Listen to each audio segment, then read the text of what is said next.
Life will never hand you success wrapped neatly with a bow. It demands that you rise up, claim it, and walk boldly into the destiny that belongs to you. And the truth is that the very first step toward that destiny is realizing that if it's always someone else's fault, then you are not growing, because growth requires responsibility, and responsibility requires courage, and courage requires that you stop looking outward at what others have done to you, and start looking inward at what you can do for yourself. I know that sounds heavy. I know it sounds unfair, because many of you have been through real pain, real betrayal, real loss. And yes, people have lied to you, people have cheated you, people have overlooked you, and some doors really were slammed shut in your face. But if you stay stuck in the blame, if you keep rehearsing those moments, if you keep telling the same story of, "They did me wrong," over and over again, then you chain yourself to that moment and you give away the very key that could unlock your future. And that's the trick of blame. It feels safe, it feels righteous, it feels like you're protecting yourself, but in reality you're just holding on to pain that won't let you move. I came to tell you today that you've got to stop giving away your power. Stop waiting for them to apologize. Stop waiting for them to see your worth. Stop waiting for life to get fair, because fairness is not the promise. Growth is the promise, and growth comes only when you decide that no matter what they did, no matter who left, no matter what door closed, I will rise, I will claim my responsibility, I will pick up the pieces and I will build, because blaming someone else will not build you, but believing in your journey will. And let me break this down, because too many people are sitting on the sidelines of life, waiting for someone else to make the first move, waiting for the boss to notice them, waiting for the partner to come back, waiting for the system to change, waiting for the timing to feel perfect. And all that waiting becomes wasted time, wasted energy, wasted potential, because the truth is, you can't wait for the world to align. You've got to align yourself with the vision God gave you. And that alignment starts with accountability, saying out loud, "It's on me, my attitude is mine, my decisions are mine, my faith is mine, my grind is mine, and nobody else controls that but me." And I know it's tempting to say, "Well, I'd be further if they hadn't left me. I'd be further if my family believed in me. I'd be further if I had their money or their connections." But let me challenge you. History is filled with people who had less than you, who had bigger odds than you, who had more doors slammed than you, and yet they made it because they stopped rehearsing their excuses and started rehearsing their future. I need you to grab this, because the moment you take responsibility is the moment you unlock your growth, and when you unlock your growth, you unlock your destiny, and when you unlock your destiny, you unlock your joy. So here is the challenge for you right now. Every time you feel yourself blaming, pause and ask, what can I do differently? How can I grow from this? What is this trying to teach me? Because that shift in question is the difference between being stuck and being successful, between being bitter and being better. And I'm not saying it's easy. I'm saying it's necessary, because success is not about what you go through. It's about what you grow through. And as long as you keep the blame outside, you keep the growth outside.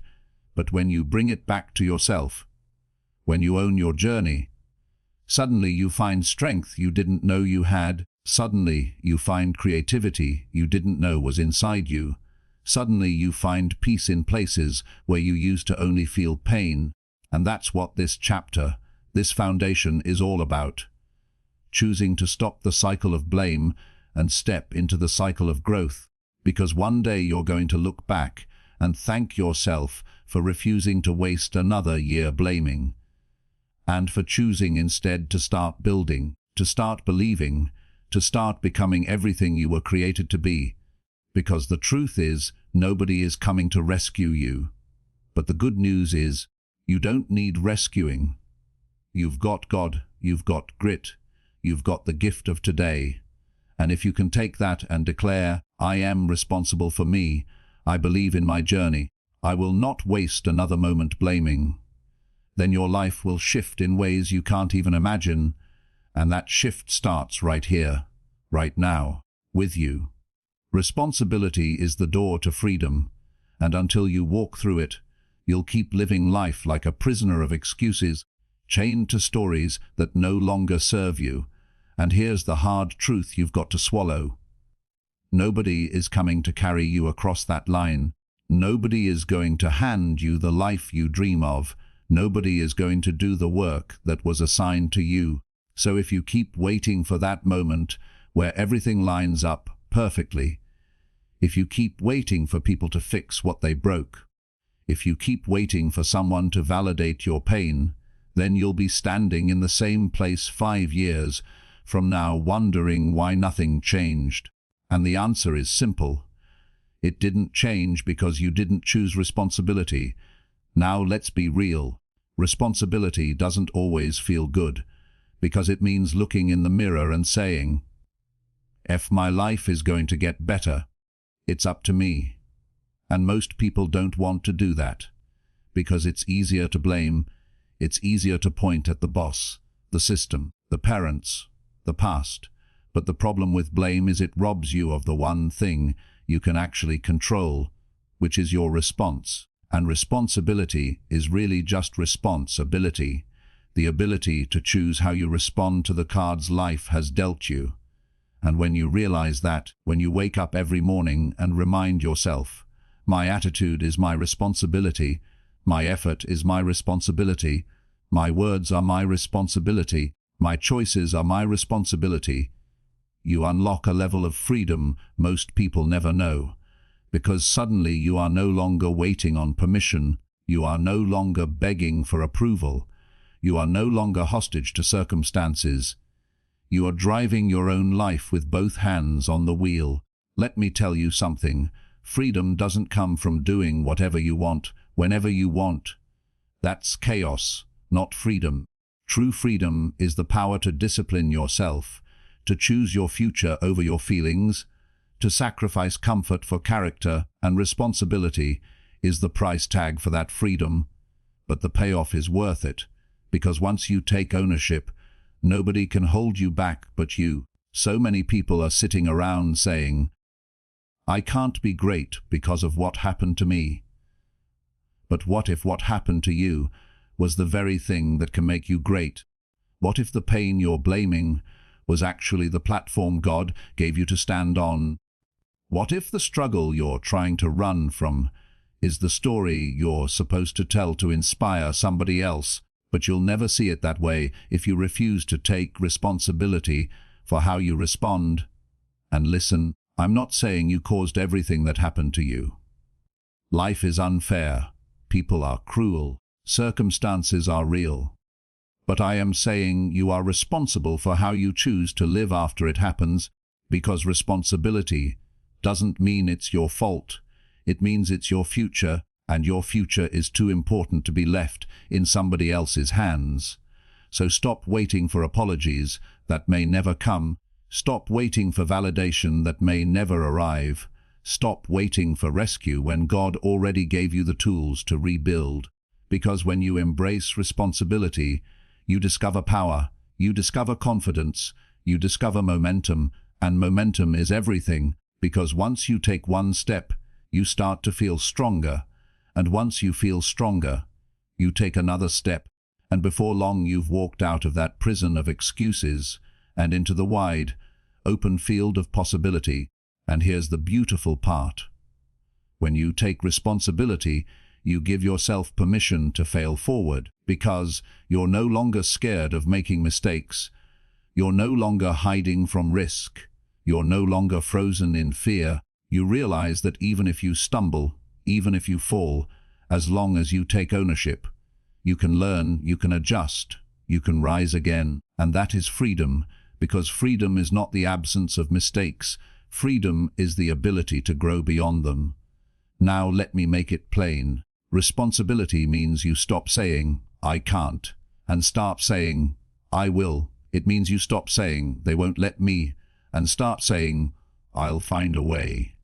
It means you stop saying, "I don't know how," and you start saying, "I'll learn how," because the language of blame is powerless, but the language of responsibility is powerful, and the moment you change your language, you change your life. I need you to understand that the enemy of your destiny is not failure. It's avoidance, the refusal to take ownership, the decision to keep pushing everything onto somebody else. Because as long as it's their fault, you don't have to move, you don't have to change, you don't have to grow. But as soon as you say, "It's my responsibility," now the pressure's on, now the ball's in your court, and that's why so many people avoid it. But pressure is not your enemy, pressure is your friend, because pressure produces diamonds, pressure produces growth, pressure forces you to dig deeper than you thought you could, and responsibility is just another name for pressure, and if you embrace it, you'll be amazed at what you can become. And here's what I love. Responsibility is contagious, because once you start owning your life, other people around you start owning theirs. Your children see it, your friends feel it, your co-workers notice it, and suddenly you're not just changing your own life, you're raising the standard for everyone connected to you. And that's how you build legacy, not just by what you achieve, but by the example you set of accountability, resilience, and ownership. So hear me loud and clear, you will never find freedom in blame, but you will always find freedom in responsibility, and the sooner you take it, the sooner you will stop waiting for life to give you a chance and start creating your own chance. The sooner you will stop waiting for doors to open and start building doors of your own. The sooner you will stop rehearsing reasons and start rehearsing results. And when you do that, when you finally embrace that your life is your responsibility, that your happiness is your responsibility, that your peace is your responsibility, that your growth is your responsibility, then you will unlock a freedom that no man, no system, no failure, no betrayal, and no setback can ever take away from you. Because responsibility is the door to freedom, and it's standing wide open. You just have to walk through it. Excuses are easy, excuses are comfortable. Excuses are the soft pillow you lay your head on when life gets too hard, but excuses will never take you where you want to go, because excuses are nothing more than dressed up lies you tell yourself to make failure feel like it's not your fault. And let me tell you something, your excuses may sound convincing, they may even be true in part. Yes, you didn't have the money, yes, you didn't have the support, yes, people overlooked you, yes, the timing was off. But excuses don't care about truth, they care about permission, and every time you lean on an excuse, you're giving yourself permission to quit. And that's why people stay stuck year after year, not because they don't have talent, not because they don't have opportunities, but because they've built a house out of excuses, and then wonder why they never move forward. See, excuses are sneaky, they don't come at you loud and obvious. They whisper to you at night, they pat you on the back when you're tired, they say things like, "Maybe tomorrow," "It's not the right time," "You're too old," "You're too young," "You're too busy." Nobody like you has ever done this before. And the moment you agree with them, the moment you nod your head and say, "Yeah, that's true," you've already lost the fight, because you can't walk into greatness carrying a bag full of excuses. And here's the reality, every successful person you admire had more excuses than you. Every champion you've ever seen had more reasons to quit than you, but they refused to let those excuses dictate their destiny. And that's what separates the dreamers from the doers, not talent, not luck, but the decision to say, "I don't care what the excuse is, I'm moving anyway." And let me make it plain. Excuses are cheap, but results are expensive. Excuses will cost you nothing up front, but everything in the long run. while results will cost you everything up front, but will pay you for the rest of your life. So the real question is not whether you have excuses. We all do. The real question is whether you're willing to give them up in exchange for growth. Because you can't hold on to both. You can't carry excuses in one hand and success in the other. You have to choose which one matters more. Now I know some of you listening are saying, "But you don't understand my situation. You don't know how hard it's been. You don't know what I've lost." And you're right, I don't know your exact situation. But I do know this: every person who ever broke through had to overcome something. And in many cases they had to overcome more than you. But the difference wasn't that their life was easier. The difference was that their excuses weren't stronger than their vision. And that's the key. When your vision becomes bigger than your excuse, that's when you grow. That's when you shift. That's when you refuse to let what's wrong stop you from pursuing what's right. And excuses will always be there. I promise you, the enemy will always give you reasons to stay in bed, reasons to procrastinate, reasons to stay in your comfort zone. But you've got to rise up with a louder voice and say, "No more. I'm done explaining my way out of my own destiny. I'm done building a case for why I can't when God already equipped me with everything I need to do it. I'm done letting fear wear the mask of logic. I'm done protecting my limitations." Because that's all an excuse really is. A limitation you've chosen to protect, and the longer you protect it, the stronger it becomes, until one day it's no longer just an excuse. It's your identity, and people start knowing you by it. Oh, that's the guy who always says he can't because of his past. That's the woman who always says she's too busy. That's the one who always says it's too late. And once excuses become your identity, breaking free becomes even harder, which is why you have to deal with them now, today, before they root themselves into who you are. Listen, the most dangerous thing about excuses is that they feel safe. They feel protective, but they're actually poison. They're robbing you of time, energy, confidence, and most of all potential, because every excuse you use today steals a victory you could have had tomorrow, and the only way to beat them is to stop giving them power. Stop repeating them like a mantra. Stop broadcasting them to everyone who will listen, because the more you repeat them, the deeper they dig in your mind. But the moment you cut them off, the moment you say, "I don't care what it looks like, I'm moving anyway," you take back your authority. You take back your momentum, you take back your growth. So here's the challenge: next time you hear yourself making an excuse, catch it, stop it mid-sentence, and flip it into an action. Instead of saying, "I don't have the time," say, "I'll make the time." Instead of saying, "I don't know how," say, "I'll figure it out." Instead of saying, "I'm too tired," say, "I'll push through." Because the language you use will shape the life you live.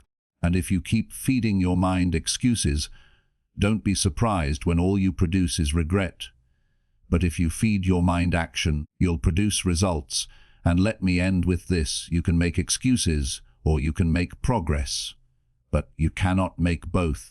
You can either sit on the sidelines telling the story of why you didn't, or you can get in the game and tell the story of how you did, but the choice is yours, and nobody can take that choice from you.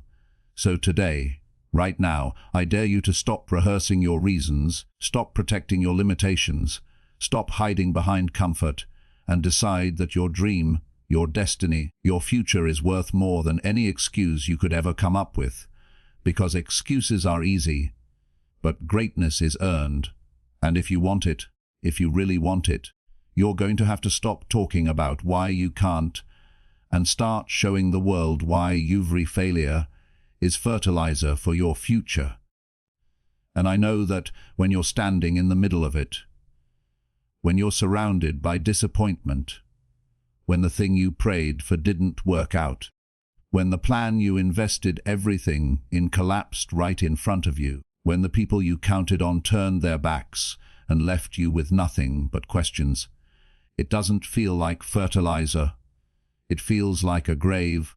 It feels like the end of the road. But let me tell you something, failure is not final unless you decide to stop. Failure is not fatal unless you give up. Failure is simply a seed that looks ugly at first, messy at first, smelly at first, but buried inside, that seed is a lesson, a redirection, a tool, a muscle, something you could not get without falling flat on your face. And that's why I call it fertilizer, because just like soil has to be enriched with things that smell bad and look dirty before a plant can grow strong, your life has to be enriched with failures before you can grow into the version of yourself strong enough to handle your destiny. But here's the problem. Most people don't see failure as fertilizer. They see it as final judgment. They stamp themselves with shame and walk around saying, "I'm a failure," instead of saying, "I failed." And those are two very different things, because failure is an event, not an identity. And if you wear it like an identity, you'll never grow. But if you treat it like an event, you can study it, you can learn from it, you can grow because of it. And one day, you'll even thank God for it. Think about it. Some of the best lessons of your life didn't come from your victories. They came from your losses. They came from the times you trusted the wrong people and learned discernment. They came from the times you overspent and learned discipline. They came from the times you spoke too soon and learned patience. They came from the times you missed the shot and learned to practice harder. And if you look back honestly, you'll see that your failures taught you more than your wins ever did. And that's why I say they are fertilizer, because they feed your growth in ways success never could. But too often, we run from failure. We hide from it. We pretend it never happened. We bury it deep under excuses, when in reality we should be pulling it out, turning it over, studying it, asking it questions. What did you come to teach me? What weakness in me did you expose? What strength in me did you force me to develop? How can I make sure I never waste this pain? Because if you don't learn from your failure, you wasted the tuition, and failure charges tuition. Trust me, it costs you time, it costs you energy, it costs you money, it costs you relationships. So you better make sure you get the lesson out of it. You better make sure you don't just feel the pain, but also collect the wisdom. Because that wisdom is the real prize. That wisdom is the real treasure. That wisdom is the thing that's going to make you unstoppable the next time around. And let me break this down. People who never fail never grow, because the only way to avoid failure is to stay in your comfort zone, to never risk, to never try, to never step out. And that kind of life may feel safe, but it's small, it's limited, it's suffocating, and you weren't created for small. You were created for greatness, and greatness requires risk, and risk guarantees failure at some point. So the question isn't whether you'll fail. The question is how you'll respond when you do. Will you let it bury you, or will you let it plant you? Because that's the difference. Buried things stay dead, planted things grow. And the difference between being buried and being planted is whether you choose to learn, whether you choose to rise, whether you choose to believe that even in the dirt, even in the darkness, even in the disappointment, there is life still inside you waiting to break through. I know you've heard people say, fail fast, fail forward. And that's exactly the posture you need, because when you fail, it means you tried, it means you were in the arena, it means you had the courage to swing when others were too scared to even step up. And if you can keep swinging, keep trying, keep learning, then every failure is just another rep in the gym, building muscle, building endurance, building wisdom, until one day you realize you're not just surviving failure, you're thriving because of it. And don't miss this. Failure humbles you, it strips away arrogance. It reminds you that you don't know it all, that you still have work to do, and that humility is what keeps you grounded when success finally comes, because nothing is more dangerous than success without humility. Nothing is more dangerous than winning too soon, before your character has caught up to your talent, and sometimes failure is God's way of protecting you from success you're not ready to handle. Because if you got it too early, it would destroy you. So He lets you trip, He lets you stumble, He lets you cry, but all the while He's shaping you, molding you, preparing you. And when the timing is right, when the character is built, when the humility is solid, He'll open that door again, and this time you'll walk through it ready, not fragile, not prideful, but prepared. So stop being ashamed of your failures. Stop hiding them like scars you don't want anyone to see. Start wearing them like badges of honor, because they prove you tried, they prove you grew, they prove you didn't stay stuck in fear, and they are part of your testimony, part of the story that somebody else needs to hear so they can keep going in their own dark season. And if you hide it, if you pretend you've always been perfect, you rob them of the encouragement they need. But if you own it, if you stand up and say, "Yes, I failed, yes, I fell, but I got back up, I learned, I grew, and I'm still here," then your failure becomes someone else's hope, and that's when you realize failure was never about destroying you. It was always about building you. So hear me today. Don't fear failure. Don't avoid it. Don't deny it. Embrace it. Study it. Learn from it. Because every failure is fertilizer, and the more fertilizer you collect, the stronger, the wiser, the tougher, the more resilient, and the more unstoppable you become. And one day you'll look back on the dirt, on the mess, on the seasons where you thought it was over, and you'll laugh, because you'll see that it wasn't over. It was just the beginning. It was just the planting. It was just the fertilizer preparing you for a harvest bigger than you ever imagined. Faith is your fuel, and without it you will run out of energy. You will run out of vision. You will run out of reason to keep moving when the road gets dark, because faith is the invisible fire inside of you that says, keep walking even when you can't see the next step. Keep believing even when nothing around you makes sense. Keep trusting even when every voice in your head is screaming that it's over. And this is where so many people get stuck, because they think faith is only for the moments when everything feels good, when the doors are opening, when the opportunities are flowing. But real faith isn't tested when life is easy. Real faith is tested when life is heavy, when the bills are piling up, when the diagnosis comes back, when the business collapses, when the people you thought would stay forever walk out. That's when you find out what your faith is made of, because faith is not about feelings, it's about foundation. It's about what you stand on when everything else is shaking. It's about the anchor that keeps you steady in storms. And if you don't have faith, then you will always let fear take the wheel, and fear will always drive you backwards. Fear will always talk you out of your destiny. Fear will always convince you that you are not enough. But faith is louder than fear. Faith says, I am not defined by what I see. I am defined by what I believe, and I believe that God has not brought me this far to leave me. I believe that my dream was placed in me for a reason. I believe that the obstacles in front of me are smaller than the purpose inside of me.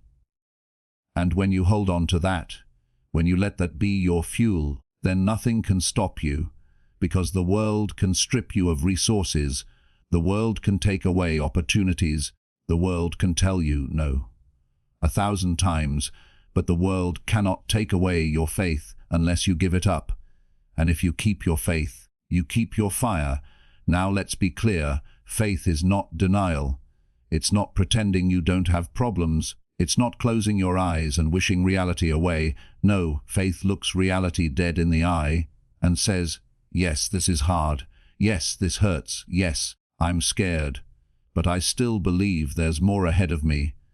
I still believe that God is bigger than this moment. I still believe that better days are coming. And that belief gives you the courage to move forward. Because faith without action is just fantasy, but faith with action becomes fuel, it becomes momentum. It becomes the thing that pushes you out of bed when you don't feel like moving. It becomes the voice in your head that says, try again, knock on that door again, apply again, forgive again, love again, build again.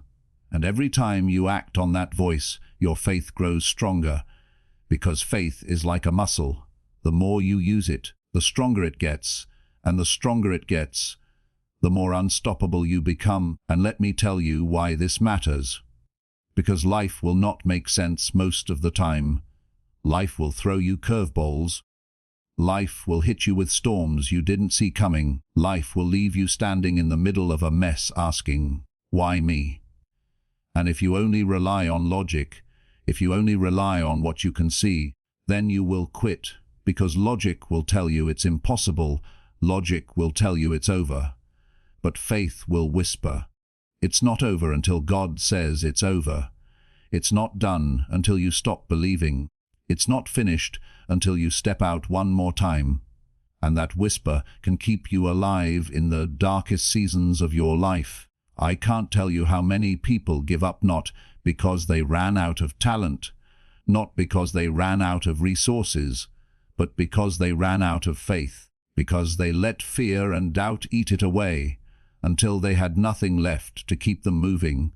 But if you make faith your fuel, if you make it your daily choice, then even when you're weak, even when you're tired, even when you feel empty, there will be something inside of you pushing you forward, reminding you that the story isn't finished yet, reminding you that the vision is still alive, reminding you that your steps are still ordered, reminding you that your breakthrough could be one more step away.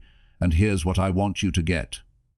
Faith is not about size, it's about presence, because even a little faith, even a mustard seed-sized faith, is enough to move mountains if you refuse to let it go. And some of you are waiting until you have big faith before you move. But you don't need big faith. You just need real faith. You just need faith that says, I may not know how, I may not know when, but I know who. And when you trust in that, you don't need all the answers.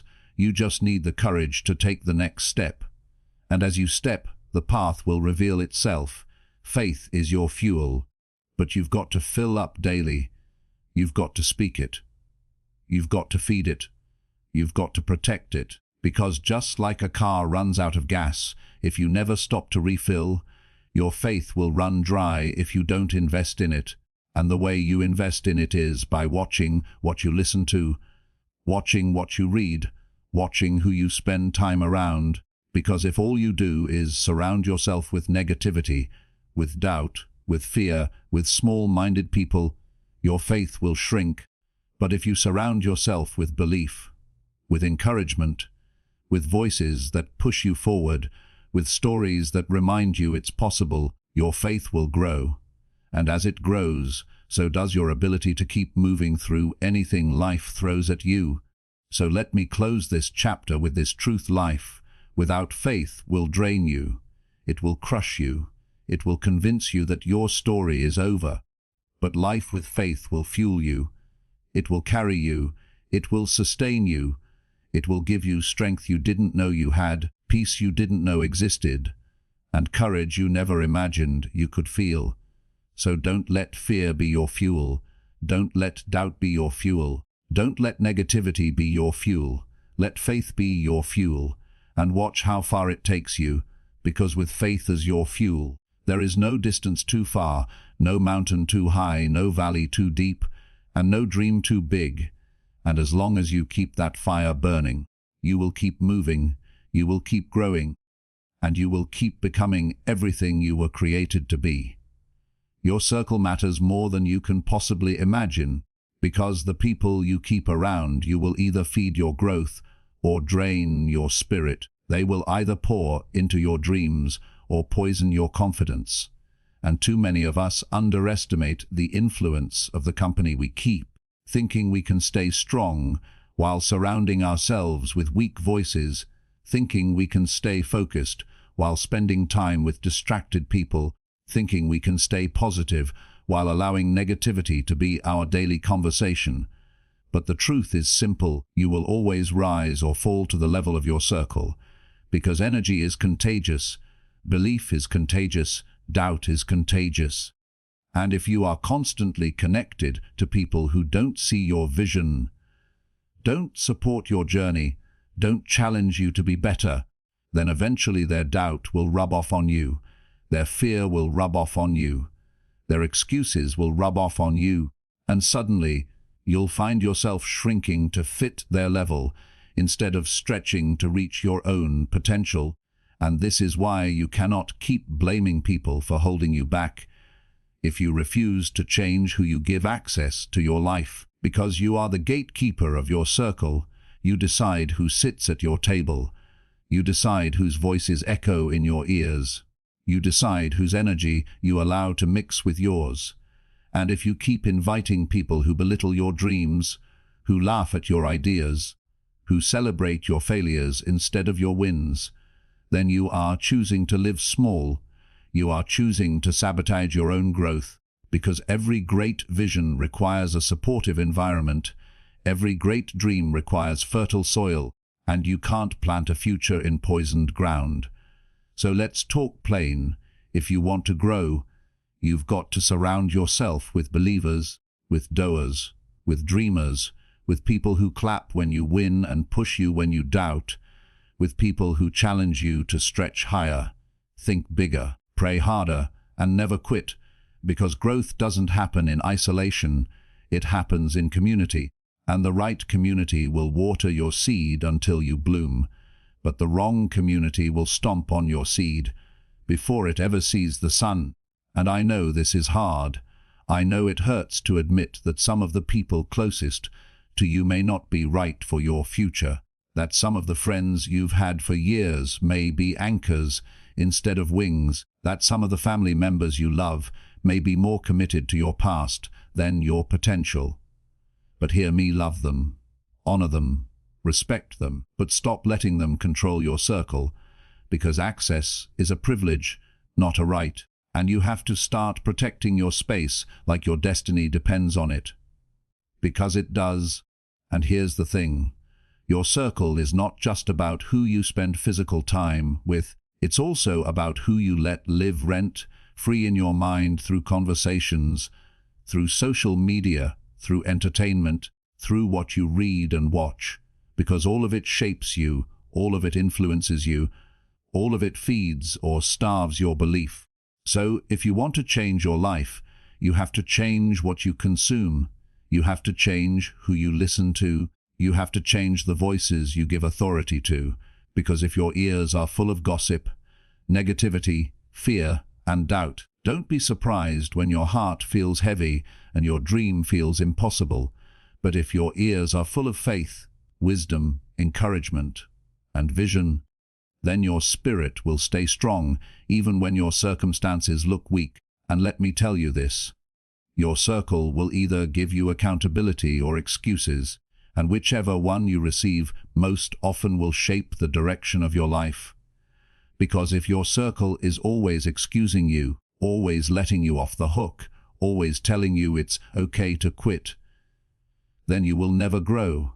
But if your circle is holding you accountable, reminding you of your potential, challenging you to get back up when you fall, then you will become stronger than you ever imagined, because accountability is love in action, and the right circle loves you enough to tell you the truth, even when it stings. And don't confuse support with comfort, because true support is not always comfortable.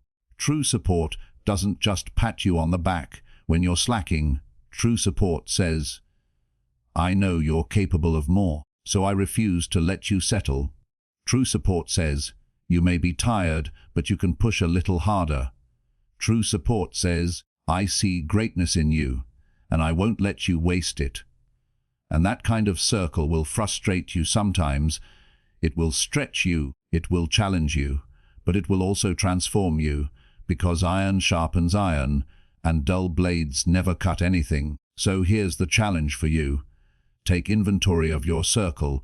Ask yourself, who feeds me and who drains me, who builds me and who breaks me, who believes in me and who belittles me, and then make the hard choices, because growth requires pruning, and pruning means cutting off what no longer produces fruit, even if you once loved it, even if it once served you, even if it once felt good, because you can't hold on to dead branches and expect a tree to thrive.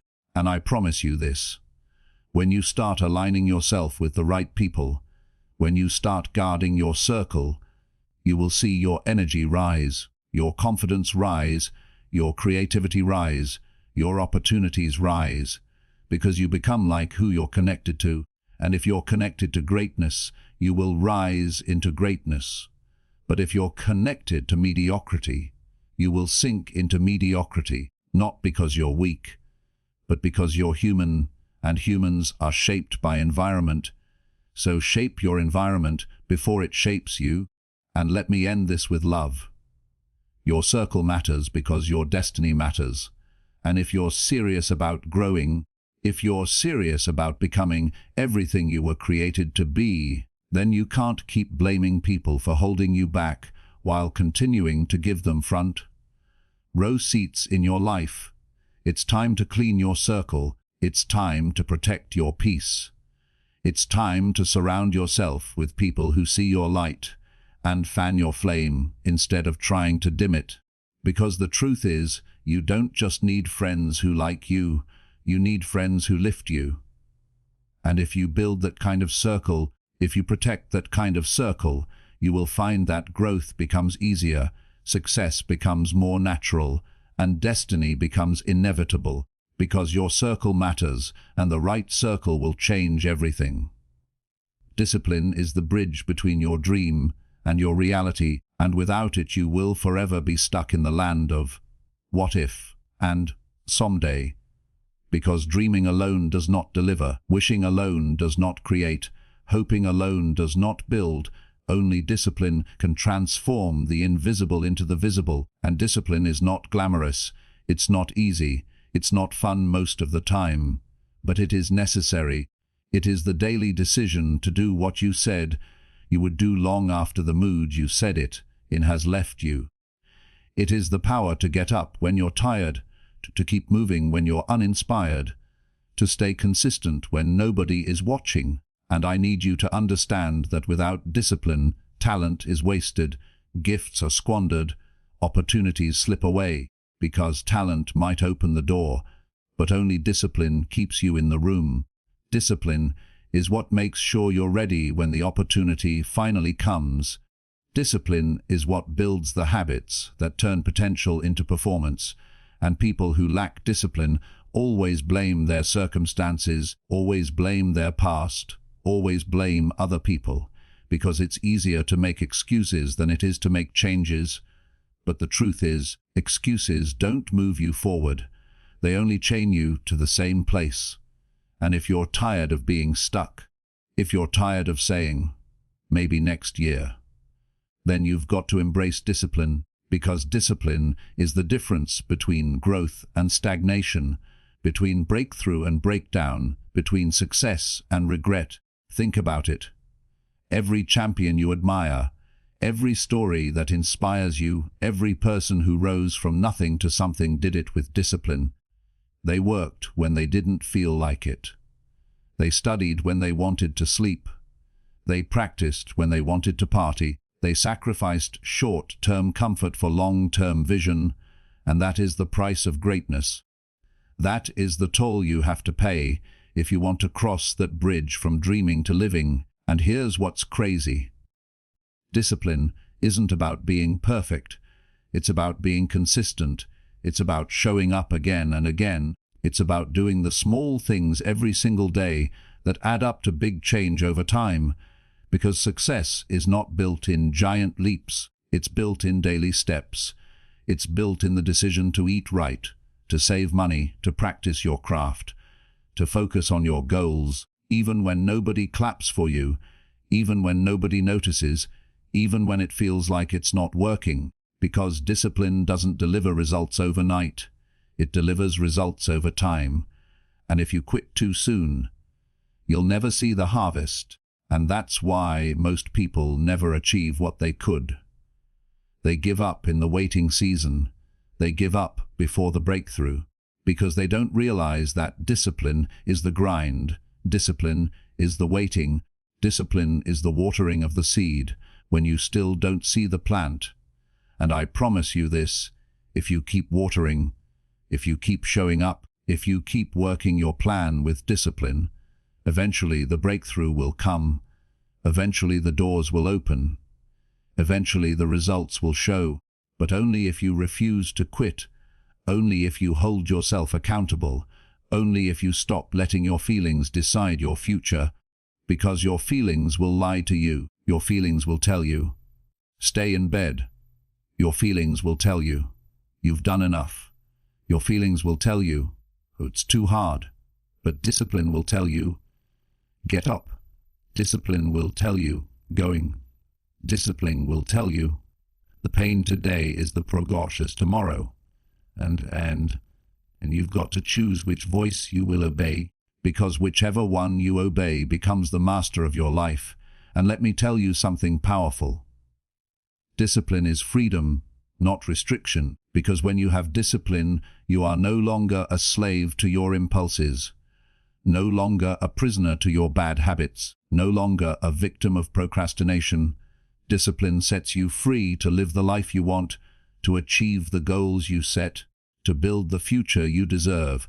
And people who think discipline is a punishment don't understand that the real punishment is living with regret. The real punishment is knowing you could have been more, but chose to be less. The real punishment is watching other people live the dream you talked about but never worked for. So discipline is not your enemy. It is your ally. It is the coach that pushes you. It is the guardrail that keeps you from falling off the cliff. It is the bridge that carries you across the gap between potential and reality.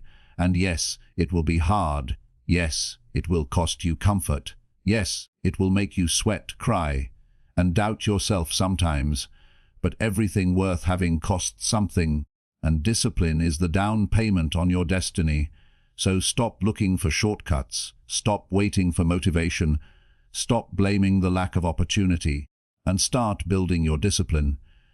Because if you master discipline, you can master anything.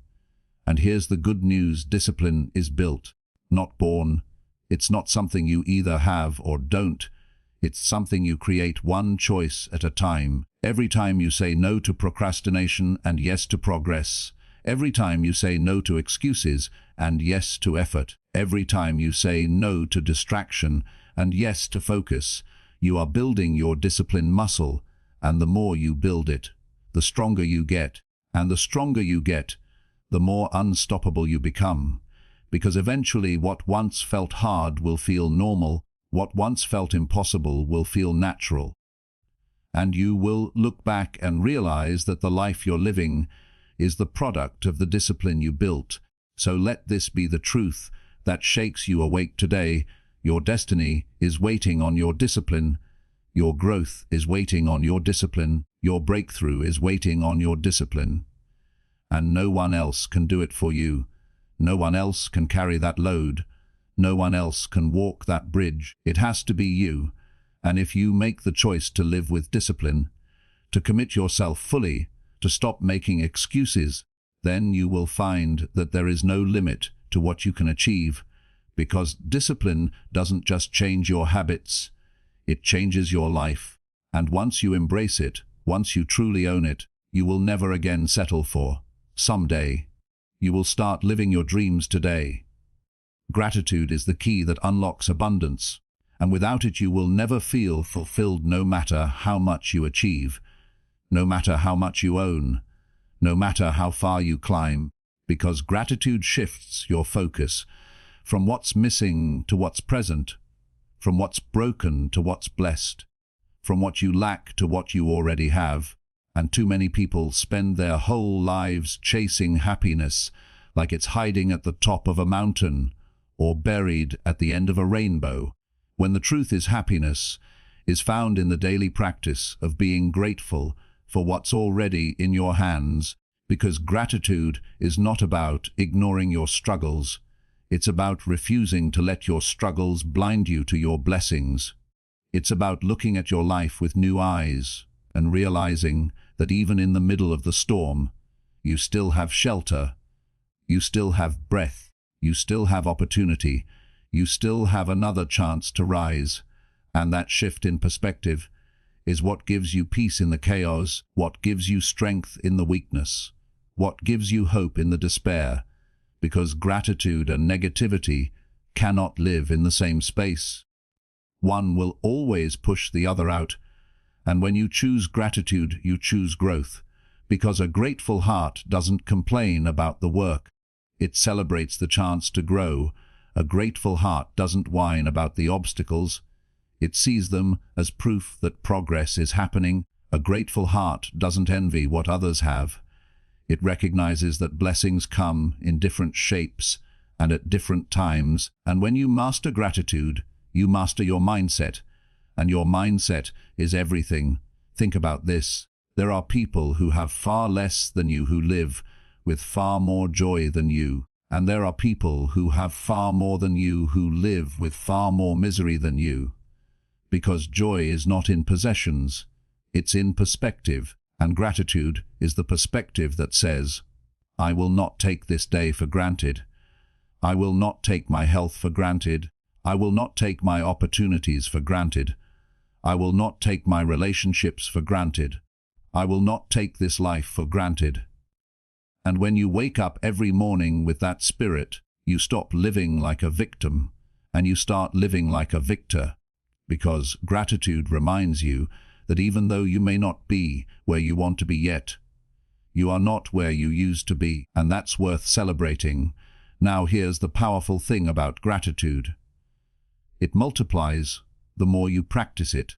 The more you find to be grateful for, the more you speak it, the more it grows, because gratitude is like a magnet. It attracts more good into your life, not because life suddenly becomes easier, but because your eyes are trained to see the good that was already there. And that vision gives you the fuel to keep moving forward. And science will even back this up, because studies show that grateful people live longer, healthier, happier lives. But I don't even need science to convince you, because you've felt it before. You've felt how your spirit lifts when you stop complaining and start counting blessings. You've felt how your energy rises when you shift your focus from what's wrong to what's right. And the truth is, you can feel that every day if you choose to, but gratitude is a choice. It's not automatic. It's not natural, because the human brain is wired to look for problems, to look for danger, to look for what's missing. And that's why you have to train yourself to be grateful. You have to train yourself to pause and say thank you. You have to train yourself to notice the little blessings, to notice the simple joys, to notice the quiet miracles all around you. And when you do, you'll realize that your life has always been richer than you thought. And that realization gives you peace. But let me also say this. Gratitude is not passive. It's powerful. It doesn't just change your feelings. It changes your actions. Because a grateful person doesn't waste opportunities. A grateful person doesn't sit on their gifts. A grateful person doesn't let time slip by carelessly. No, a grateful person uses what they've been given, multiplies what they've been trusted with, and honors the blessings by turning them into something greater.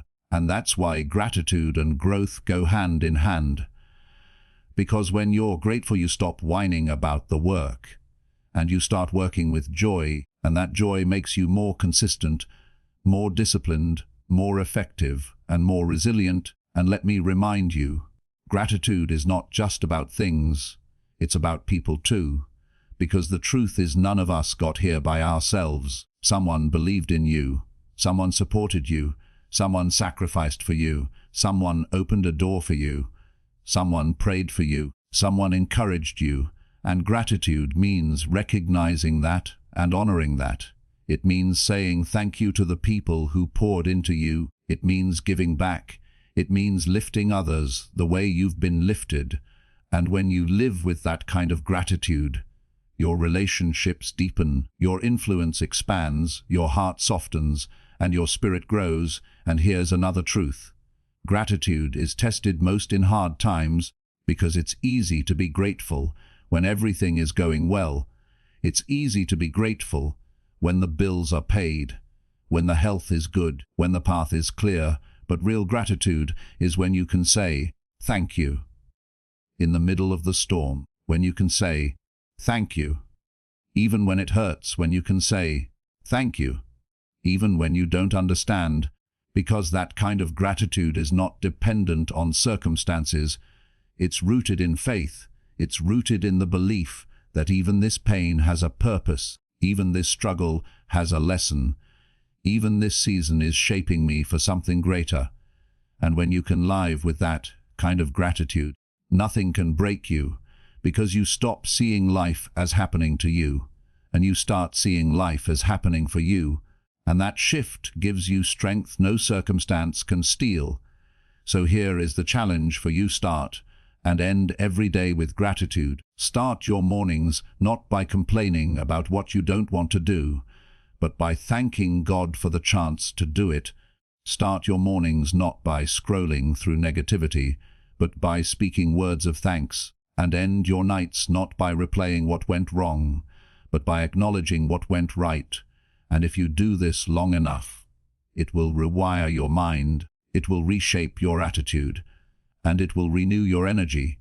Because gratitude is the habit that transforms everything else. It is the soil that grows joy, the light that guides peace, the foundation that sustains discipline, and the perspective that fuels faith. So never forget this: gratitude is not weakness, gratitude is not denial, gratitude is not pretending everything is perfect. Gratitude is power, gratitude is perspective, gratitude is the key to unlocking abundance. And if you carry it with you, if you practice it daily, if you let it guide your thoughts and actions, then no matter how little you start with, your life will feel full, and the fullness of gratitude will overflow into everything you do, and you will discover that abundance was never about how much you had. It was about how much you appreciated. Resilience is the engine that keeps you moving when everything in life is screaming at you to stop. It is the inner toughness, the unshakable spirit, the quiet fire that says, I refuse to quit, I refuse to fold, I refuse to let this defeat define me. And the truth is, life is not going to spare you from storms. It's not going to give you a smooth road just because you've got dreams. It's not going to protect you from heartbreak, disappointment, failure, betrayal, or loss. But resilience is what allows you to rise again and again. Because resilience doesn't mean you don't fall. Resilience doesn't mean you don't cry. Resilience doesn't mean you don't break. It means you refuse to stay down. You refuse to stay broken. You refuse to let the fall be the end of your story. And this is something people don't talk about enough. Because we live in a world that glamorizes success but hides the scars, that celebrates the victory but ignores the battles. But the truth is, every great success story is a resilient story. Every champion has chapters full of rejection. Every innovator has closets full of failures. Every dreamer has nights full of tears. But the difference between those who make it and those who don't is not talent. It's not luck. It's resilience. It's the willingness to get back up one more time. It's the decision to turn pain into power. It's the mindset that says, I don't know how, I don't know when, but I know I'm not done yet. And when you live with that spirit, you become unstoppable, because no matter how many times life knocks you down, you keep rising, and every rise makes you stronger, every comeback makes you wiser, every scar makes you tougher, and over time resilience becomes not just something you do, but something you are. It becomes your identity, it becomes your default, and people look at you and wonder how you survived. But you know the secret. You didn't just survive, You learned how to thrive through resilience, and I want you to understand this. Resilience is not automatic. It's not something you either have or don't. It's something you build. It's something you choose. It's something you develop through practice, through pain, through perseverance. And the more you face, the more resilient you become, because every storm teaches you that storms don't last forever. Every heartbreak teaches you that healing is possible. Every failure teaches you that failure is not final. And once you know that, once you truly know that, then fear loses its grip on you, because you realize that even if the worst happens, you can rise again. Even if the dream shatters, you can rebuild. Even if the door closes, you can knock on another one. And that kind of resilience makes you dangerous to anything that tries to stop you, because it means there's nothing that can truly defeat you unless you let it. But here's the catch. You can't build resilience by avoiding struggle. You can't build resilience by living soft. You can't build resilience by running from the fight. Resilience is built in the fire. Resilience is built in the pressure. Resilience is built when life forces you to bend, but you refuse to break. Resilience is built when you are tired, but you keep walking. When you are scared, but you keep believing. When you are wounded, but you keep showing up. And every time you choose to keep going instead of giving up, you are adding layers to your resilience, and those layers become your armor, your strength, your foundation. And I know you may feel tired right now. I know you may feel like life has taken too much from you. I know you may feel like you've been knocked down too many times, but let me remind you of something powerful. You are still here, and if you are still here, then resilience is already alive in you. Because if you were truly weak, you would have given up long ago. If you were truly defeated, you wouldn't be listening to these words. So the very fact that you're still breathing, still trying, still searching for answers, is proof that resilience is already in your DNA, and your job now is to feed it, to strengthen it, to let it lead you. Because the more you trust it, the more it grows, and the more it grows, the more unstoppable you become. And let me be clear.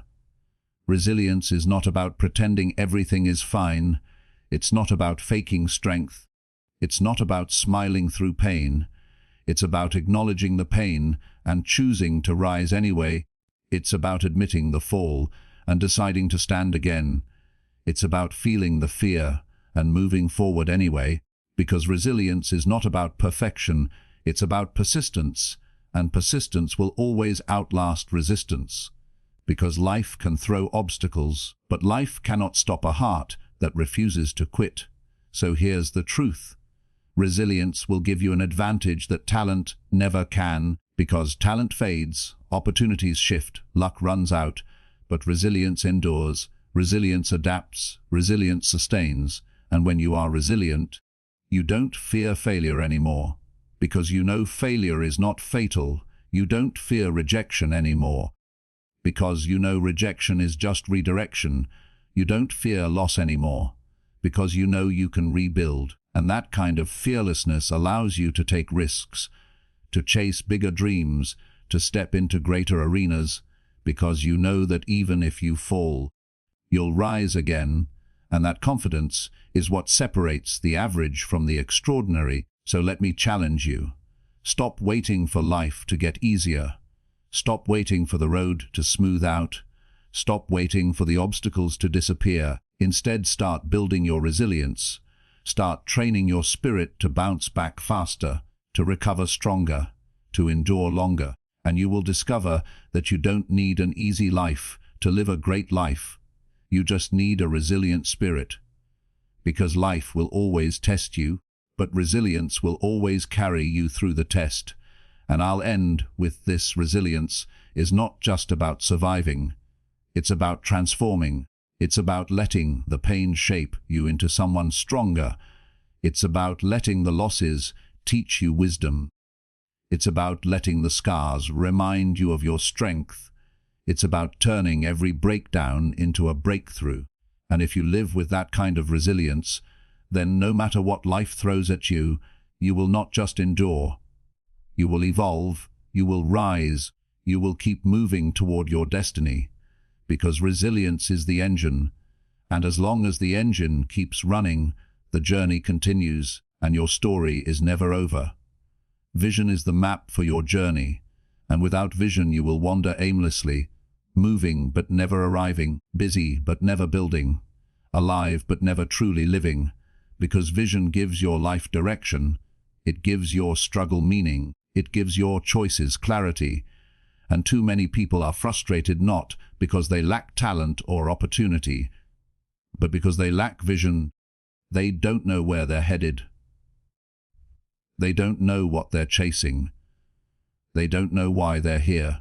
So they let life push them around like a leaf in the wind, going wherever circumstances blow, instead of deciding with intention who they want to become and what they want to create. And I need you to hear me.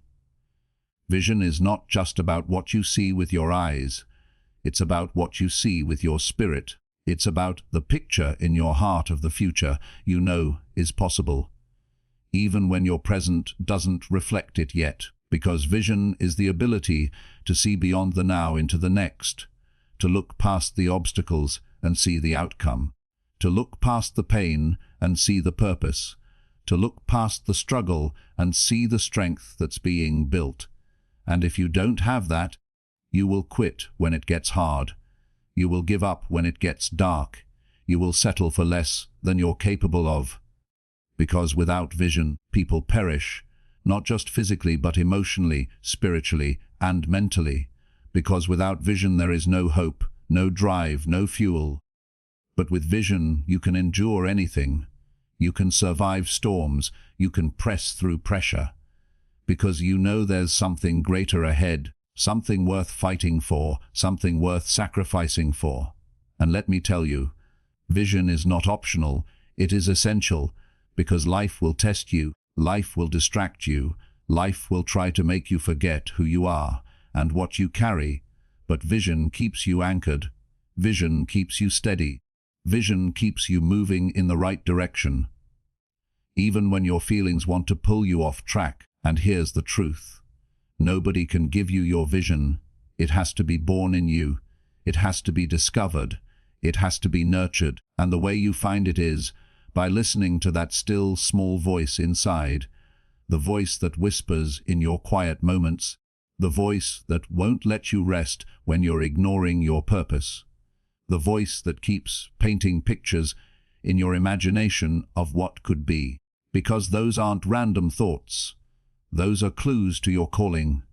Those are seeds of your vision, and your job is to water them, to feed them, to protect them, to bring them to life. And once you do, once you commit to living by vision instead of circumstance, you become unstoppable.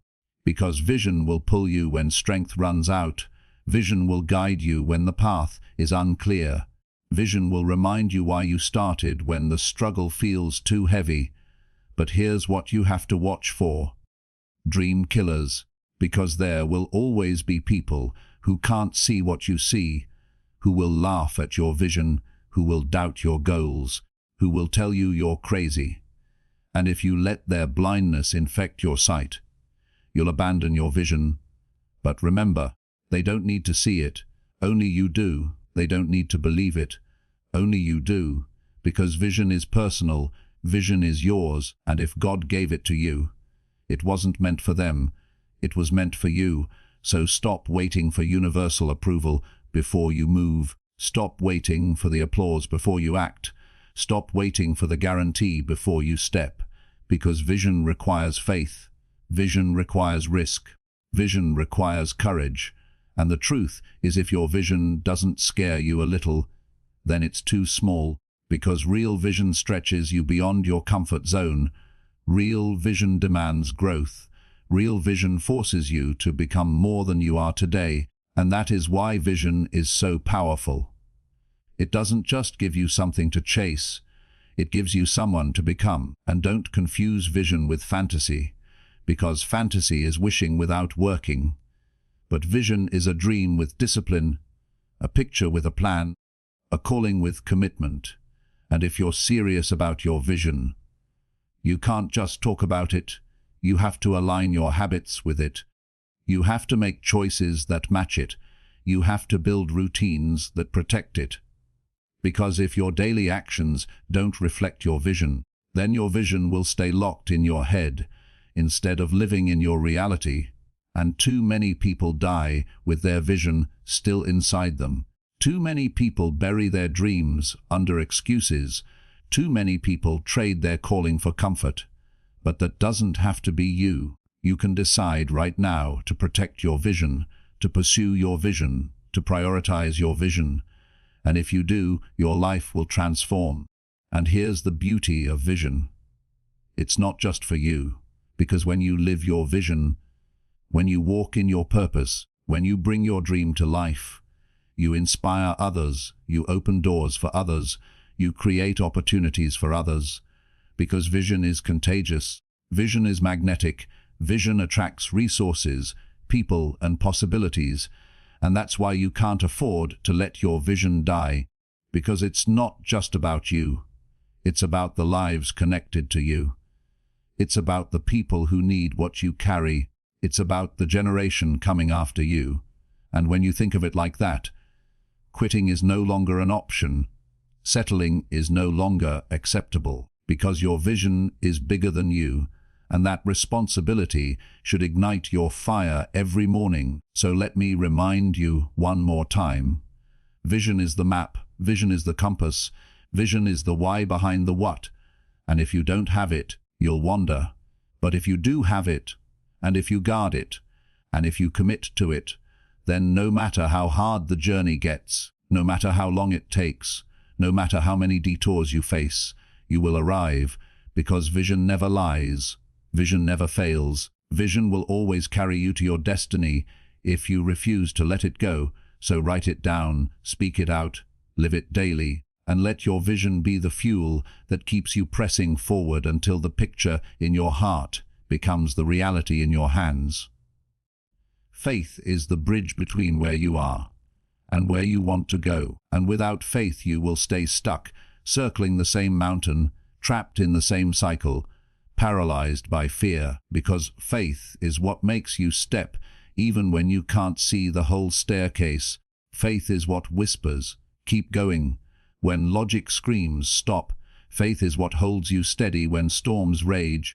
And the truth is, you can have all the talent, all the connections, all the resources, but if you don't have faith, you will sabotage yourself, because faith is what gives you courage to use your gift.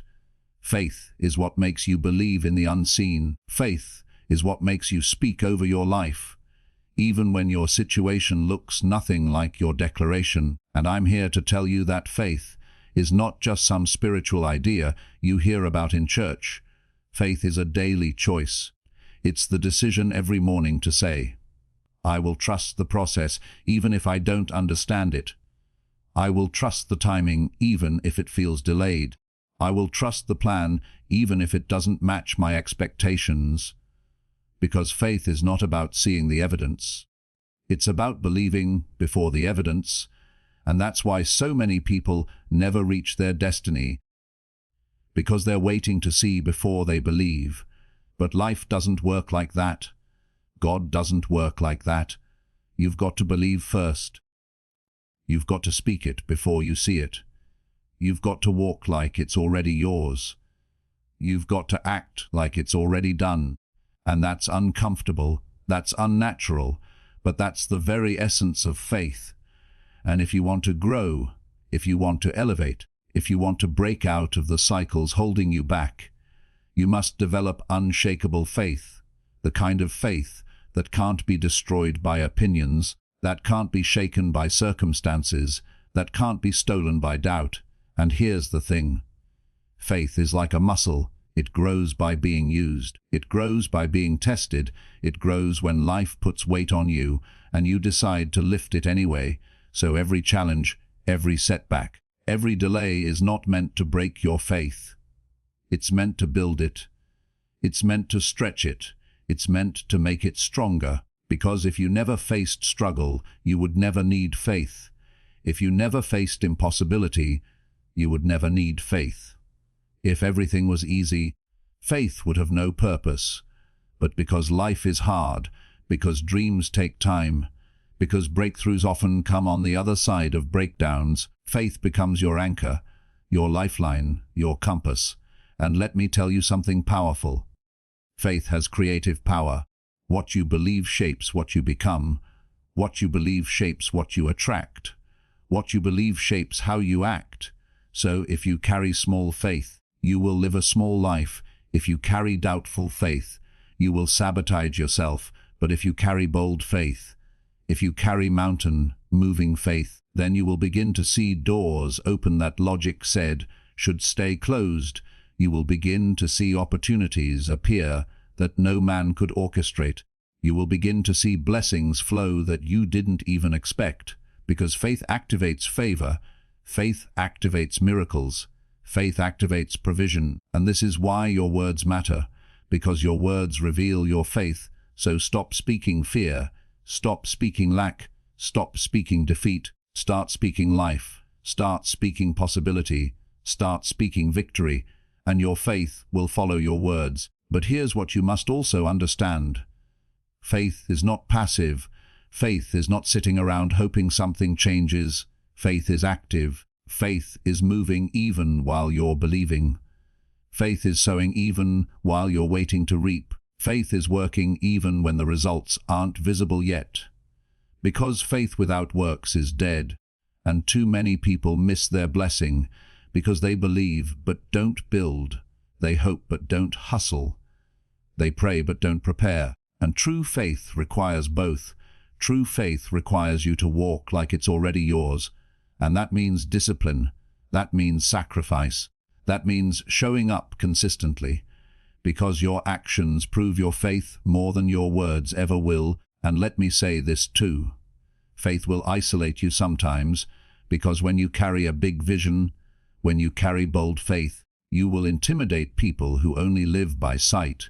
They will call you unrealistic. They will call you crazy. They will tell you to lower your expectations. And you have to decide if you're going to let their small faith shrink your big vision, or if you're going to keep believing even when nobody else does. Because the truth is, faith is lonely. Faith is costly.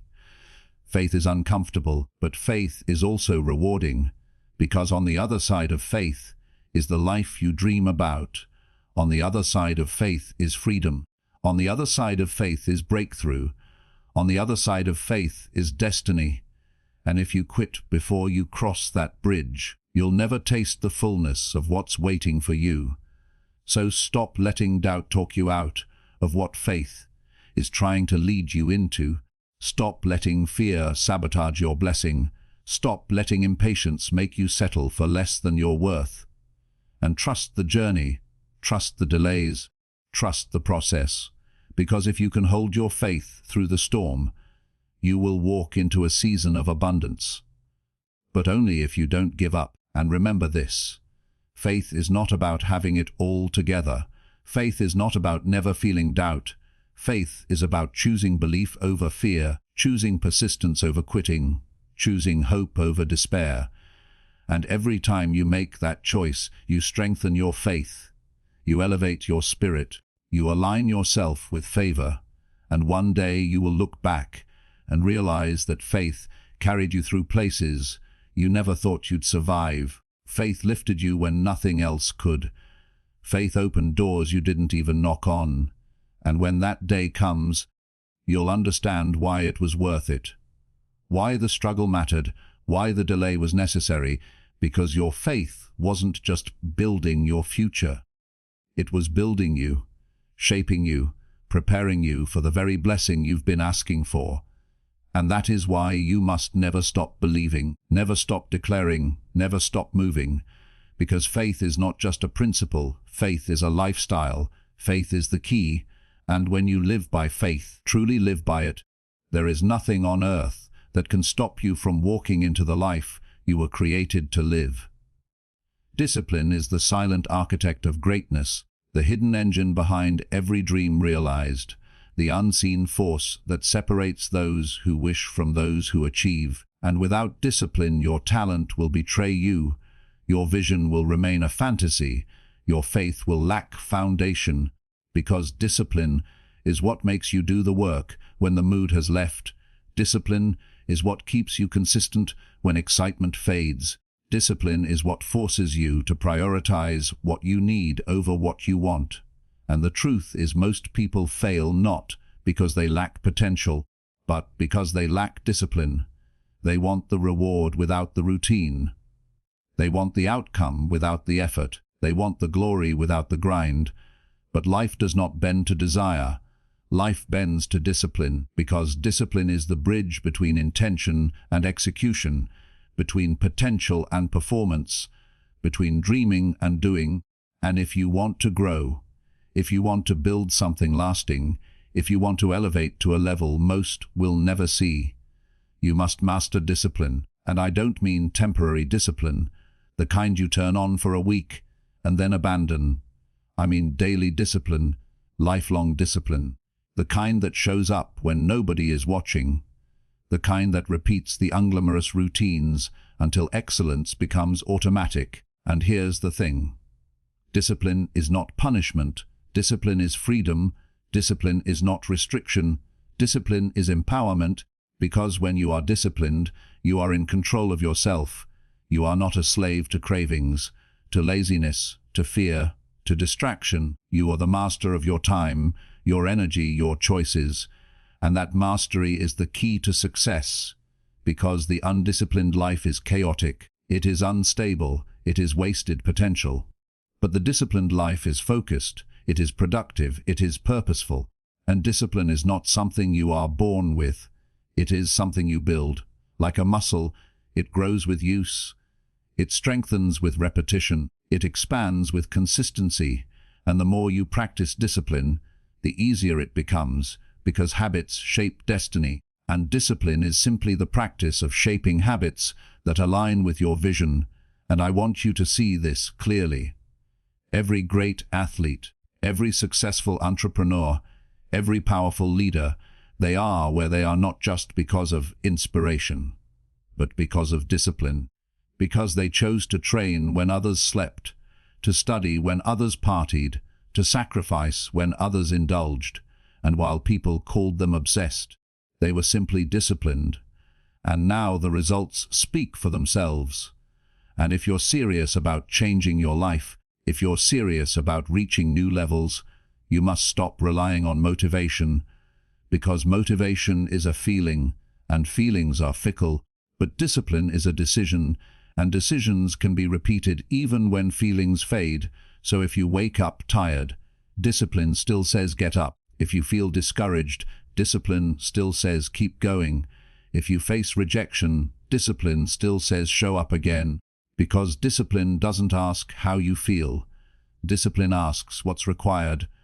And when you live like that, when you let discipline lead, you unlock consistency, and consistency unlocks results, and results unlock confidence, and confidence fuels growth. And it all begins with discipline. And yes, discipline is uncomfortable. Yes, discipline is inconvenient. Yes, discipline feels like sacrifice. But remember, the pain of discipline is temporary. The pain of regret is permanent. And when you choose discipline today, you choose freedom tomorrow. But when you choose ease today, you choose chains tomorrow. Because discipline is the seed of future harvest, while comfort is the thief of future greatness. And let me remind you of this. Discipline is not only about big actions, it's about small decisions, the daily choices, the quiet moments, the simple commitments, because the little things compound into big results. So when you decide to wake up earlier, when you decide to say no to distractions, when you decide to invest an hour into growth instead of wasting it on entertainment, you are exercising discipline. You are building momentum, you are laying bricks, and brick by brick you are building the foundation of your future. And discipline will demand that you sacrifice some things. Comfort, convenience, popularity. But what you gain is far greater. Strength, mastery, achievement, fulfillment. And the people who laugh at your discipline today will one day envy the results of your discipline tomorrow. And here's another truth. Discipline will test your patience, because the results are not immediate. The growth is not instant, and in a world addicted to quick rewards, discipline feels out of place.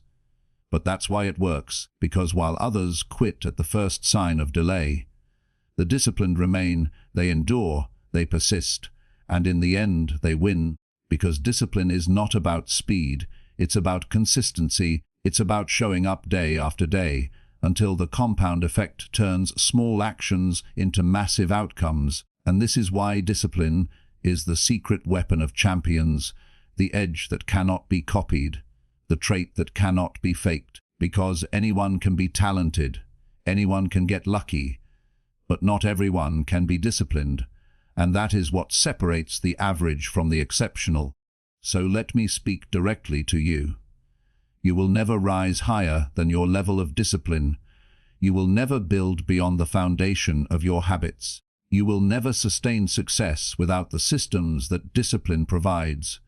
So stop waiting for inspiration. Stop waiting for perfect timing. Stop waiting to feel ready. Start practicing discipline now, in the little things, in the daily things, in the moments nobody sees, because those moments are shaping your destiny. And if you choose discipline, if you commit to it, if you make it your way of life, you will look back one day and realize that everything you dreamed of was simply the reward of your discipline. And you will thank yourself for not choosing the easy road, because the hard road of discipline always leads to the high road of destiny. Gratitude is the secret fuel of joy, the quiet force that transforms ordinary days into extraordinary ones, the mindset that shifts your focus from what's missing to what's present. And without gratitude, you can have success and still feel empty. You can have wealth and still feel poor. You can have achievements and still feel unfulfilled. Because gratitude is not about how much you have. It's about how deeply you recognize it, how fully you appreciate it, how intentionally you acknowledge it. And gratitude is powerful because it rewires your perspective. It trains your eyes to see blessings instead of burdens. It teaches your heart to celebrate progress instead of obsess over perfection. It grounds you in humility while still allowing you to dream, because gratitude is not about settling. It's about seeing clearly. And too many people miss the beauty of their lives because they are always chasing what's next, always comparing with someone else, always complaining about what they lack. But gratitude interrupts that cycle. Gratitude says stop and look around. Gratitude says breathe and notice the gift of life. Gratitude says even in the struggle, there is something worth appreciating. And when you live like that, you unlock a joy that circumstances cannot steal. Because gratitude does not depend on perfection. Gratitude depends on perspective. And the more you practice it, the more your perspective shifts, until you begin to see blessings everywhere, opportunities in obstacles, lessons in losses, strength in struggles. And this is why gratitude is not just a nice attitude, it is a success principle. Because grateful people are more resilient, grateful people are more attractive, grateful people are more creative. Because gratitude produces energy, it produces optimism, it produces faith.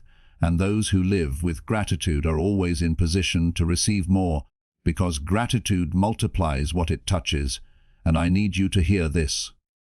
If you are not grateful for what you have now, you will not be grateful for what you get next, because gratitude is not about increase, it's about awareness.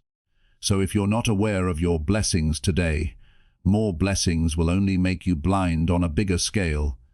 But if you are grateful in small things, if you can celebrate little progress, if you can appreciate simple joys, then when greater blessings come, your gratitude will expand with them, and that is when your life becomes abundant. Not because everything is perfect, but because you are always able to find the gift. And this is why you must start cultivating gratitude intentionally. Don't wait for big miracles to say thank you. Start thanking God for the breath in your lungs, for the opportunities you have, for the lessons you've learned, for the people who love you, because the more you thank, the more you'll see to be thankful for, and the more thankful you are, the more your life will overflow with peace, with hope, with strength.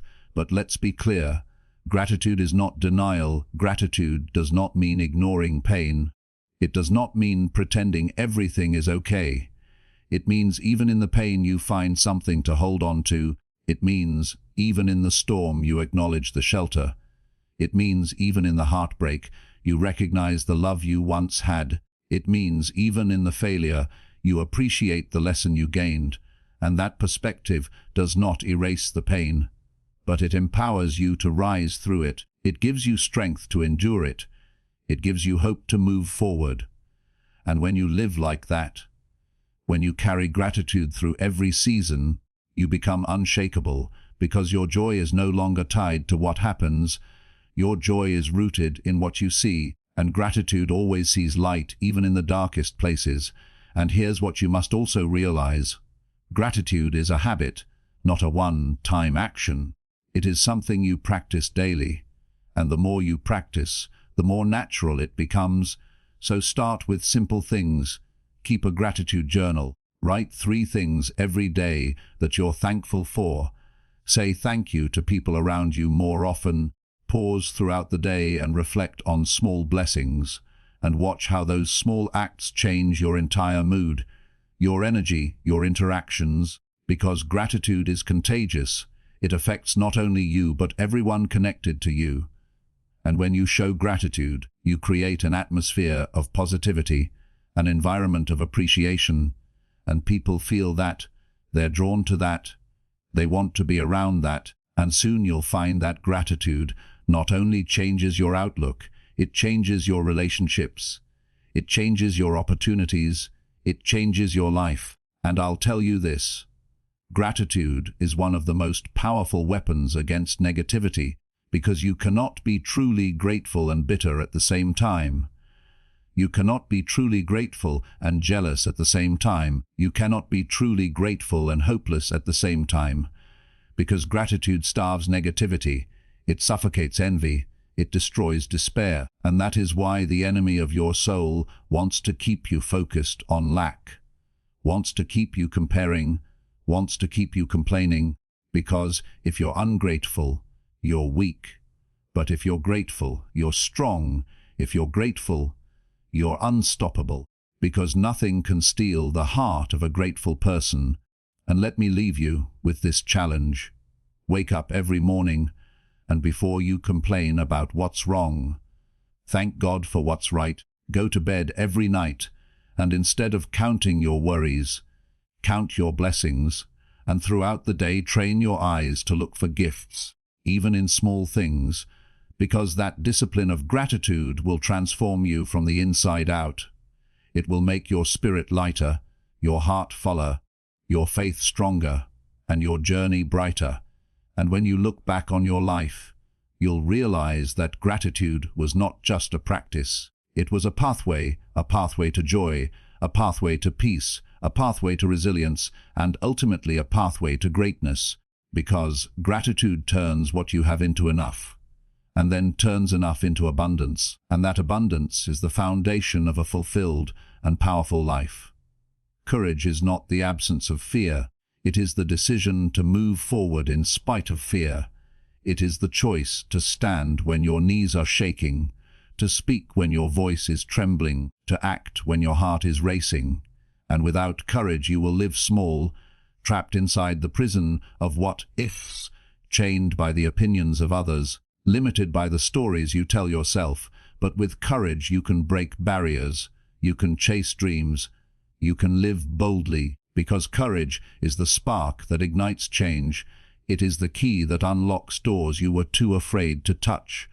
It is the fire that burns away excuses. And the truth is, every person you admire, every story that inspires you, every great leader, creator, or visionary, they all had to make the same choice. Not to live fearless, but to live courageous, because fear never goes away. Fear just shifts. Fear just disguises itself. And if you wait for fear to disappear before you act, you will wait forever. But if you choose courage, you can move with fear. You can carry fear with you, but refuse to let it drive. You can acknowledge fear, but still lead the way. And that is what separates those who live fulfilled from those who live frustrated. Because courage is not about never being afraid. It is about refusing to let fear stop you. And I know some of you think courage is only for heroes, only for extraordinary people, only for the bold. But let me tell you, courage is for you. Courage is for every human who dares to live fully. Because courage is not always a grand gesture. Sometimes courage is the quiet act of showing up one more time. Sometimes courage is making a phone call you've been avoiding. Sometimes courage is saying, "I need help." Sometimes courage is forgiving someone who hurt you. Sometimes courage is walking away from a place you've outgrown. And sometimes courage is simply deciding to believe in yourself again. And the beauty of courage is that it grows with use. The more you practice it, the more natural it becomes. The more you stretch it, the stronger it gets.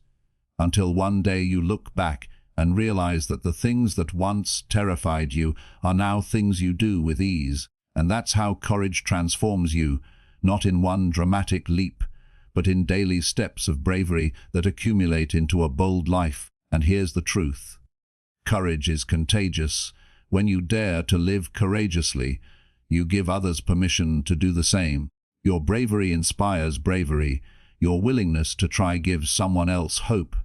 Your decision to rise gives someone else strength. And that ripple effect is how movements start, how families heal, how communities change, how nations shift. Because one act of courage can multiply far beyond what you can see. So don't underestimate the power of your own courage. Don't think it's insignificant. Don't think it's too small, because you never know who's watching, who's waiting, who's needing you to take that step so they can take theirs. But let's be real. Courage costs something. Courage will demand you risk rejection. Courage will demand you step outside comfort. Courage will demand you face criticism. Courage will demand you fail publicly. And that's why most people choose safety over courage. But here's the paradox. Safety is the biggest risk, because the safe path robs you of growth. The safe path robs you of discovery. The safe path robs you of destiny. And if you're not careful, you'll spend your life safe but sorry, alive but not living, existing but not thriving. And that is why you must embrace courage, even when it scares you. Because courage may hurt for a moment, but regret will hurt for a lifetime. And I want you to hear this clearly. You don't need to feel ready to be courageous. You don't need to feel confident to be courageous. You don't need to have all the answers to be courageous. You just need to decide. You just need to act. You just need to take one step, because courage is not about perfection. It's about progression.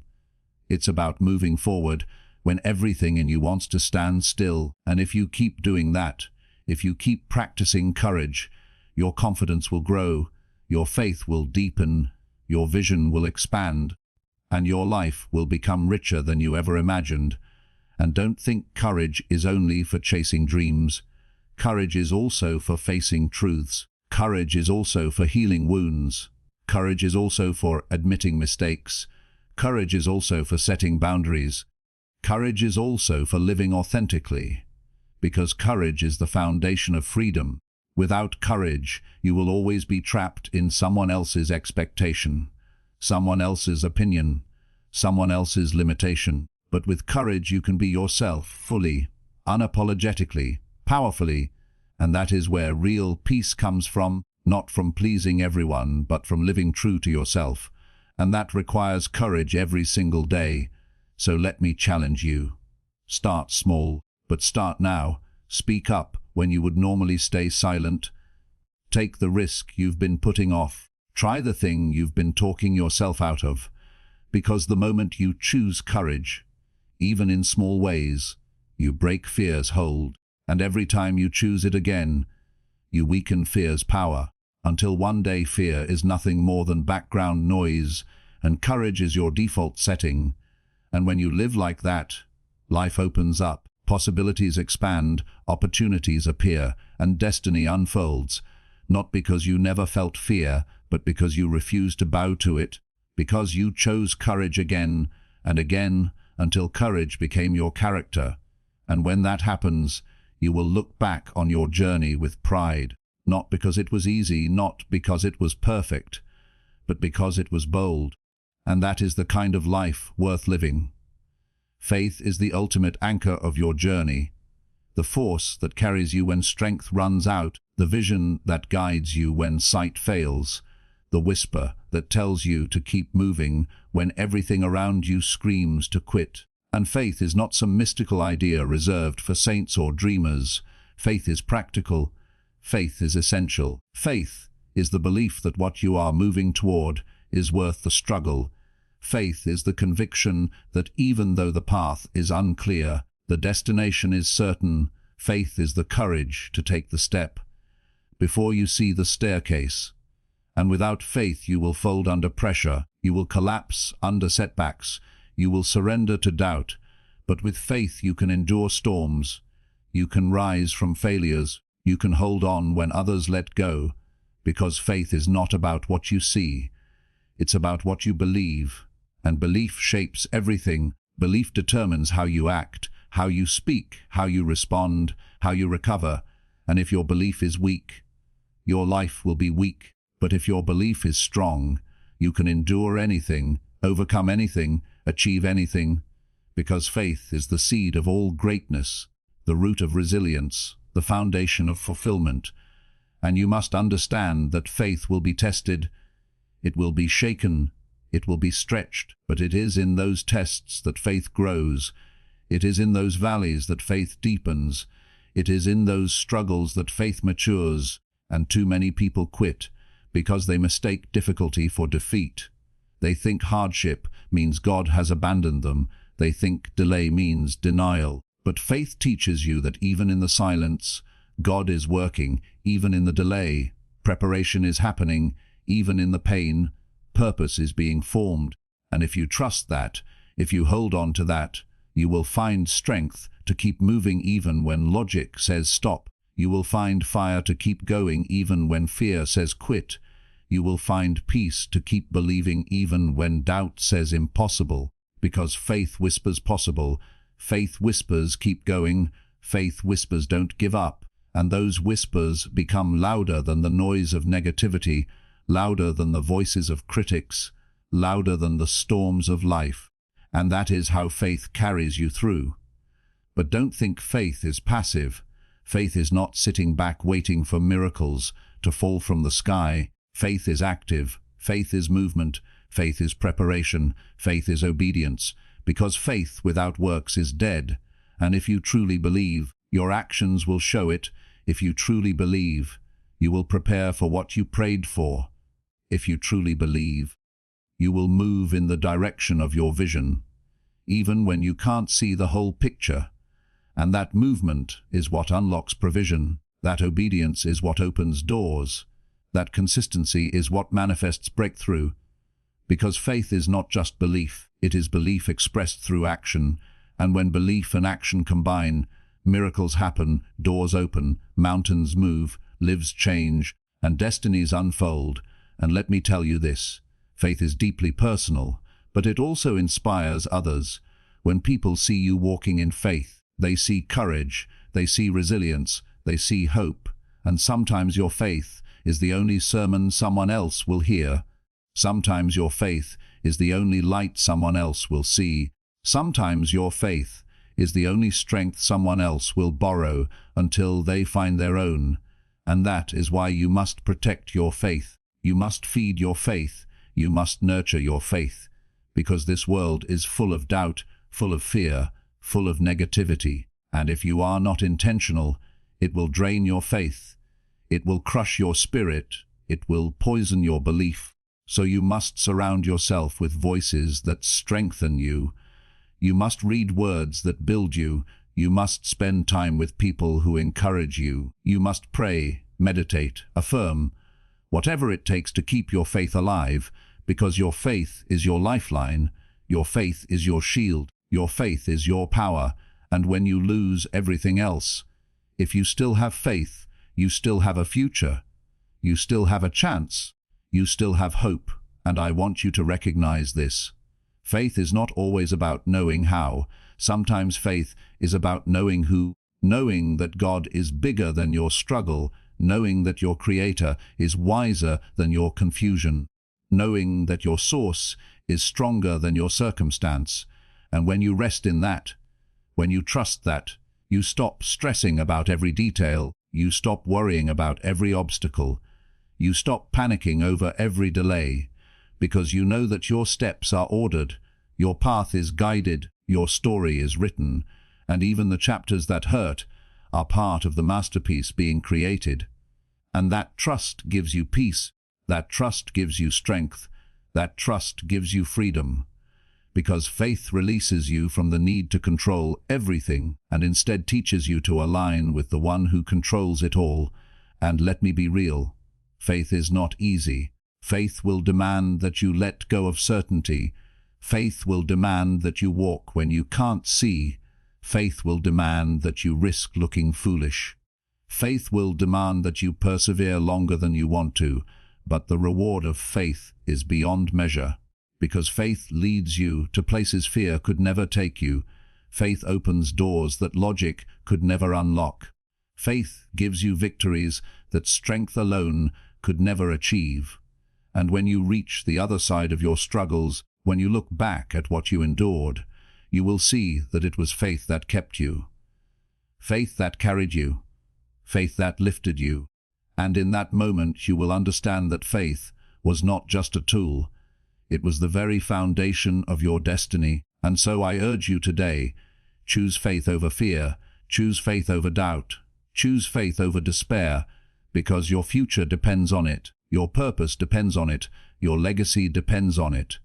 And if you hold on to faith, if you live by faith, if you walk in faith, there is no limit to what you can become, what you can achieve, what you can overcome, because faith is the bridge between where you are and where you are called to be. And as long as you keep crossing that bridge, step by step, day by day, even when it shakes, even when it sways, even when it feels uncertain, you will reach your destination, because faith will never fail you, faith will always carry you, and faith will always make a way where there seems to be no way.